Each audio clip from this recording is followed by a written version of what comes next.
While the Allied armies lay like great engines poised on the left bank of the Rhine, day after day and night after night, the air forces went out.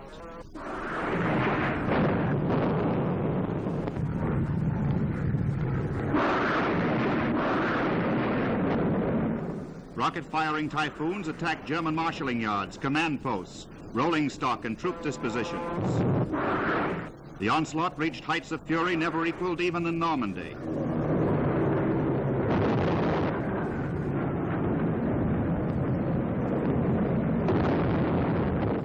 The Hawk was taken out of the German transport. After them, the bombers, terrifying in their numbers, delivering blows greater than any Germany had ever felt before.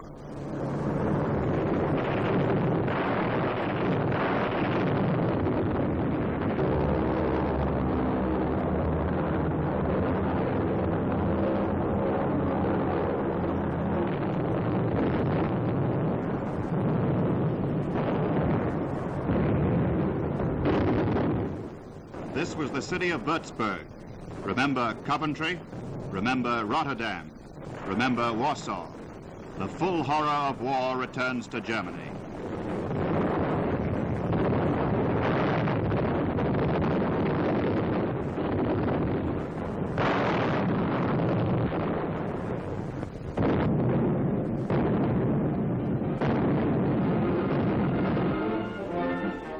Everything is made ready for the armies to cross, and a tremendous airborne army will strike ahead of them.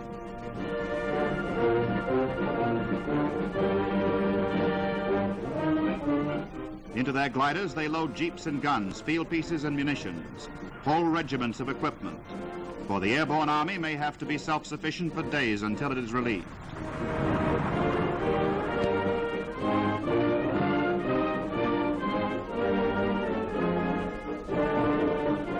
Here are the men of that army, the men who will ride the gliders, men of a British airborne division. This is the tense last moment before the takeoff. For some of them, the last moment that they will ever stand on English soil. In this war, men have learned many things, and not the least of which is a kind of cold-blooded courage fit for exploits such as this. Some of these men have landed in North Africa, in Sicily, in France, at Nijmegen and Arnhem. Now they will land on the far side of the Rhine.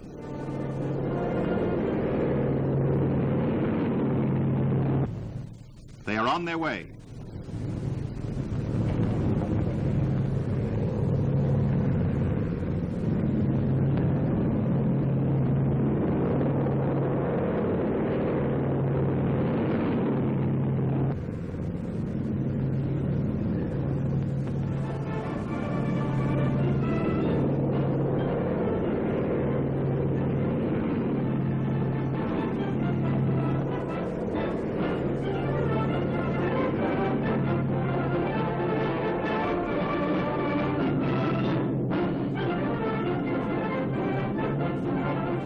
The last sight of England, the first sight of France.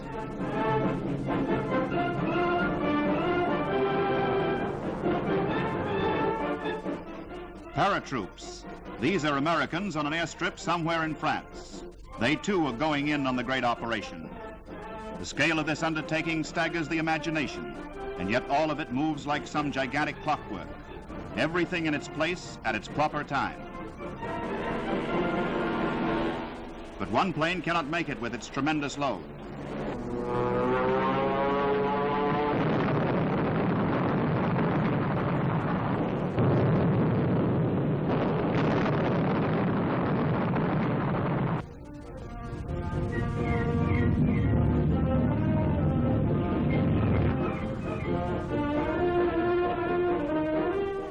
But the rest go on. The gap is filled.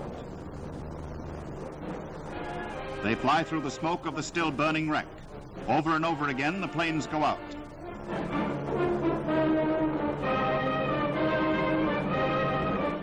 As the British, so their comrades, the American glider troops. Opposite Sainton and Wesel, the British will take the north and center, the Americans the southern flank.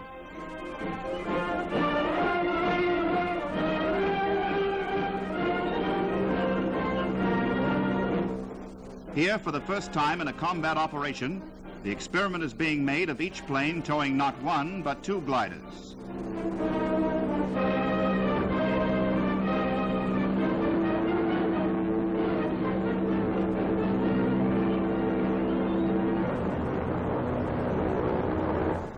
One high, one low, to avoid the risk of crashes in midair.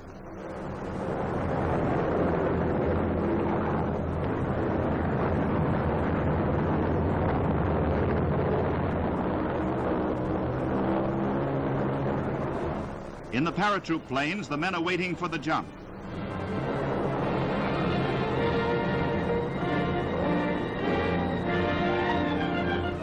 Here, too, an innovation.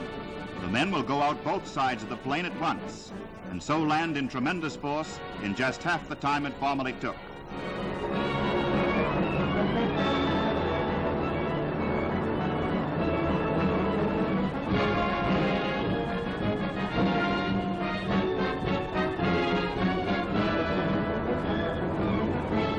In the tow planes, the pilots pull at the release catches, and the gliders slide free.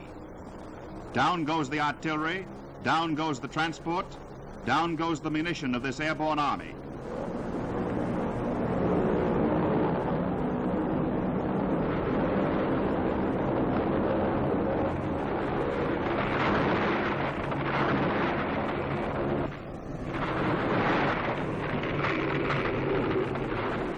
They are on the ground. They are beyond the Rhine. With one terrific blow, they have begun the last great battle in the West. Now they will unload, deploy, and drive forward for their objectives. The crossroads, the bridges, the strong points, which might hinder the land armies thrusting along behind them.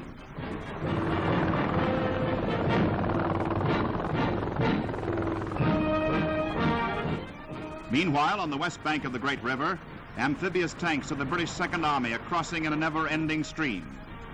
Like ungainly monsters out of some prehistoric age, they lumber down the muddy banks. A whole night of concentrated fire has wiped out the gun positions that might have stopped them. And while they are crossing to establish a bridgehead, other tanks, half-tracks, and heavy guns will be ferried over or cross on the pontoons that engineers are busily building.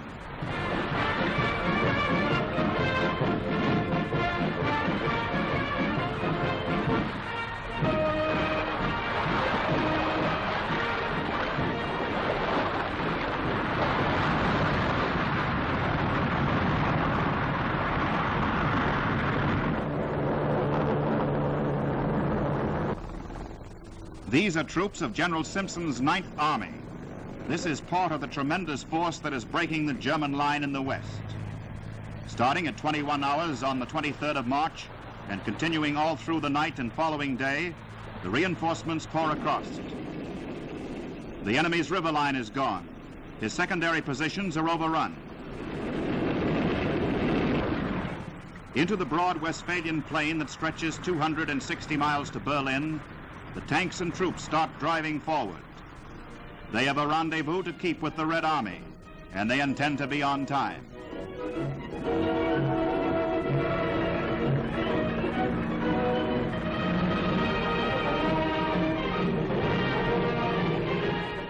Already the first prisoners from the East Bank are waiting to be ferried across. Beaten, disorganized, and dejected, they had seen the beginning of the end.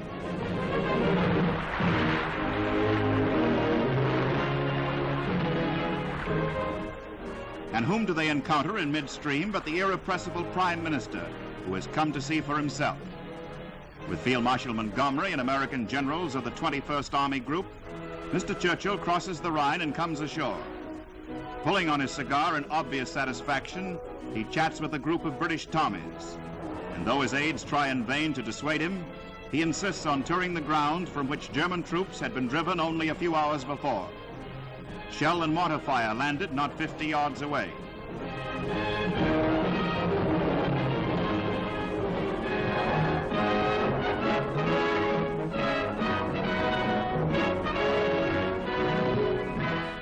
Later, he takes a look at German positions still under fire.